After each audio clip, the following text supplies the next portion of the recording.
लीजिए सुनिए आचार्य चतुर्सेन शास्त्री के लिखे उपन्यास बगुला के पंख का भाग 28 मेरी यानी समीर गोस्वामी की आवाज में। इंपीरियल होटल की इस दावत का कारण जुगनू की समझ में नहीं आ रहा था। इतने बड़े होटल में जाने की भी उसकी हिम्मत नहीं हो रही थी, परंतु अब तो प्रतिदिन असाधारण अवसर आ रहे थे। वो कब कब और कैसे इनसे कतरा कर बच सकता था, ये संभव ही नहीं था। वो टैक्सी लेकर होटल गया। वहां नवाब और लाला फकीर चंद ने उसका स्वागत किया। लाला फकीर चंद को वहां देखकर उसे आश्चर्य भी हुआ और संकोच भी। पर जब लाला फकीर चंद ने खुशामदी ढंग पर दोनों हाथ जोड़कर मुस्कराते हुए उसका स्वागत किया, तब उसे याद हो आया कि अब वो पहले वाला मुंशी नहीं है। अब वो नगर का एक प्रतिष्ठित शक्तिशाली व्यक्ति है और ऐसे ऐसे लाला अब उसके तलुए सहलाएंगे। उसने एक शानदार मुस्कुराहट के साथ अभिवादन का जवाब दिया। लाला का मिजाज पूछा। लाला ने वैसी ही अधीनता से शिष्टाचार का उत्तर दिया। नवाब अलग खड़ा मुस्कुरा रहा था। जुगनू जानना चाहता था कि इस दावत का मतलब क्या है। इतने में ही लाला फकीर चंद ने हाथ जोड़कर कहा, आपने बड़ी कृपा की मुंशी साहब, जो आपने मेरी दावत कबूल फरमाकर मेरी हौसला अफजाई की। मुझे फुर्सत बिल्कुल न थी, लेकिन आपका हुक्म मैं टाल न सका। आपकी ऐन इनायत है, आइए।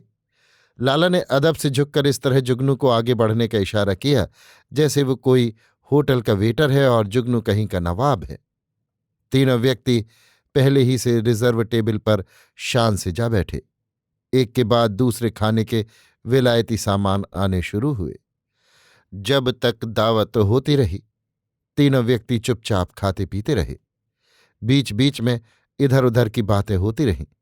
सिर्फ एक बार जुगनू ने अवसर पाकर नवाब के कान में कहा, आखिर इस दावत की मंशा क्या है नवाब? चुपचाप देखते रहो और शान से अकड़े रहो। ये मत भूलना कि तुम अब भारत की राजधानी की एक प्रकार के लॉर्ड मेयर ही हो। जुगनू और भी गंभीर हो गया। लाला फकीर चंद ज्यों ज्यों नम्रता दिखाते, त्यों त्यों जुगनू और भी बेरुखी और बेपरवाही से पेश आता। इससे शंकित होकर लाला नवाब की ओर अभिप्रायपूर्ण नजर से देखते। नवाब भेद भरी मुस्कान से उनका समाधान कर देता। उस मुस्कान का अर्थ था, फिक्र मत करो, फिक्र मत करो। इस तरह दावत खत्म हुई। वेटर जूठे बर्तन ले गया और कॉफी के साथ बिल भी ले आया। लाला ने बिल का पेमेंट किया। नवाब ने अब लाला को एक इशारा किया। लाला ने कुछ क्षण बाद उठते हुए जुगनू से अत्यंत अधीनता से कहा, बहुत बेअदबी कर रहा हूं मुंशी साहब, पर मुझे एक निहायत जरूरी काम याद आ गया, इजाजत चाहता हूं। जुगनू ने नवाब की ओर देखा। नवाब का संकेत पाकर उसने कहा, कोई बात नहीं लाला जी, आपकी इस दावत के लिए बहुत बहुत शुक्रिया। लाला फकीर चंद के चले जाने पर जुगनू ने कहा, अब हम भी चले नवाब? जल्दी क्या है, जरा और बैठेंगे, कॉफी अभी खत्म नहीं हुई है।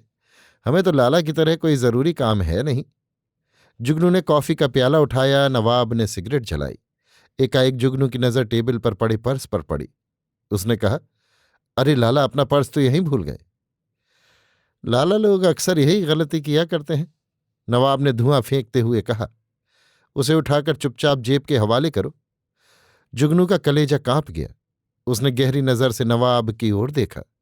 कोई उनकी बात नहीं सुन रहा था, न किसी का उनकी ओर ध्यान ही था। नवाब बेपरवाही से सिगरेट का धुआं फेंक रहा था। जुगनू ने पर्स को उठाते हुए कहा, इसे लाला को वापस करना होगा। देखा जाएगा दोस्त, अभी तो इसे जेब में रखो। फिर उसने जरा झुककर आहिस्ता से कहा, लाला लोग ऐसे मौके पर भूला हुआ पर्स वापस नहीं लिया करते। क्या मतलब? मतलब ये कि वे इस तरह पर्स भूल जाने के लिए ही ऐसी दावतें किया करते हैं। मैं तुम्हारा मतलब नहीं समझा। समझते रहना, अभी मासूम बच्चे हो, धीरे धीरे बहुत सी बातें समझनी पड़ेंगी।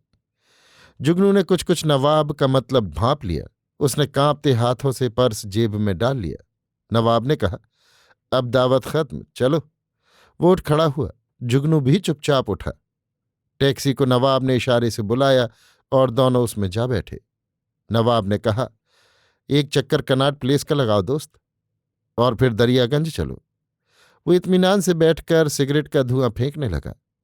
जुगनू की धड़कती हुई छाती पर पर्स जैसे पहाड़ के समान वजनी मालूम पड़ रहा था। वो उसी की बाबत सोच रहा था। दोनों में बिल्कुल बातचीत नहीं हुई। टैक्सी ने दरियागंज आकर अपनी चाल ढीली की। दरियागंज पहुंचकर नवाब ने टैक्सी को छोड़ दिया। दोनों फिर रेस्टोरेंट में जा घुसे। नवाब ने चाय का ऑर्डर दिया और एकांत कक्ष में बैठकर कहा, हाँ, अब यहां देखना चाहिए पर्स में क्या है।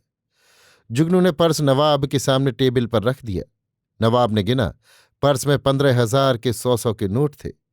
पर्स को लापरवाही से जुगनू के सामने फेंकते हुए उसने कहा, सिर्फ 15,000? 15,000? जुगनू का मुंह आश्चर्य से फैल गया। गिन लो भाई, नवाब ने लापरवाही से कहा। तो फिर क्या, रखो इन्हें? मतलब ये कि मैं इन्हें रख लूं, लाला को वापस ना दूं? लाला का कतई यही मतलब था। यानी लाला हमें ये रुपए दे गए, जानबूझकर इस तरह पर्स छोड़ गए? बेशक। इतने रुपए भी हमें क्यों देने लगे? इस पंचायत से तुम्हें क्या मतलब? तुम्हें रुपयों की इस वक्त सख्त जरूरत है दोस्त। नया डेरा बदलना है तुम्हें। उसमें फर्नीचर चाहिए, नौकर चाकर चाहिए, और भी खर्चे हैं। बस इनसे अपना काम चलाओ। तो उन्हें कहकर देना था। ऐसी रकमें कहकर नहीं दी जाती हैं। तो फिर ये रकम मुझे लाला को कब लौटानी होगी? कभी नहीं दोस्त, ये तुम्हारी कुर्सी की पहली मोहनी है। ऐसे ऐसे बहुत पर्स अब तुम्हारी जेब में आते रहेंगे।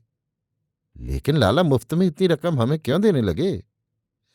मुफ्त में नहीं दोस्त, इसके बदले में तुम्हें उनका जरा सा काम कर देना होगा। कौन काम? 2-4 कॉन्ट्रैक्टों पर लाला बुला के दास के दस्तखत करा देने होंगे। बस तमाशा खत्म और पैसा हजम। कैसे कॉन्ट्रैक्ट? वो मैं फिर बतलाऊंगा। लेकिन ये तो बहुत भारी रकम है। तो लाओ जरा हल्की कर दो। नवाब ने पर्स में से 5,000 रुपये निकालकर अपनी जेब के हवाले किए। बाकी पर्स जुगनू के आगे फेंक दिया। रेस्टोरेंट का नौकर चाय ट्रे में सजा लाया।